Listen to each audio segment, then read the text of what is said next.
తాత తర్వాత మా నాన్న తర్వాత మేమండి ఈ వ్యాపారంలో, పళ్ళ వ్యాపారం.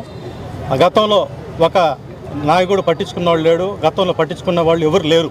మా కష్టాలు, మా ఫ్రూట్ మార్కెట్ సంబంధించిన అందరూ ఒక్కొక్క వీధిలో వాళ్ళకి సంబంధించిన స్థలాల్లో పెట్టుకొని వ్యాపారం చేస్తూ వచ్చారు. మా కష్టాలు చాలా ఇబ్బందికరంగా ఉన్నాయి. ఒక్కొక్కరు జరుగుతూ ఒక్కొక్కరు జరగకుండా ఉన్నింది. అదేవిధంగా మా కష్టాలను తీసుకెళ్లి కోటమిరెడ్డి శ్రీధర్ రెడ్డి గారికి చెప్పాము.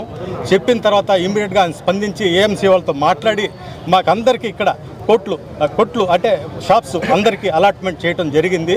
ఈ విధంగా పట్టించుకున్న నాదుడు ఎవరు లేరు.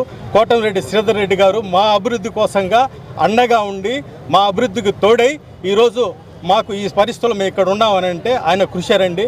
ఆయన కృషి కాబట్టి మా భావి తరాలు, మా తర్వాత వచ్చేవాళ్ళు కూడా రేపు శ్రీధర్ రెడ్డి గారి పేరు గుర్తు పెట్టుకోవాలని చెప్పి కోటమిరెడ్డి శ్రీధర్ రెడ్డి ఫ్రూట్ మార్కెట్ అని పెట్టి ఆయన్ని మా ధన్యవాదాలు తెలుపుకోవాలని చెప్పి, అది కూడా కాకుండా ఒకసారి మెమోరాండం కూడా మేము ఫ్రూట్ మార్కెట్ వాళ్ళందరం ఇచ్చాము, సంతకాలు పెట్టి మాకు కోటమిరెడ్డి శ్రీధర్ రెడ్డి ఫ్రూట్ మార్కెట్ కావాలని చెప్పి ఆయన పేరు చిరస్థాయిగా నిలబడిపోవాలని చెప్పి మేము కోరుకుంటున్నాం.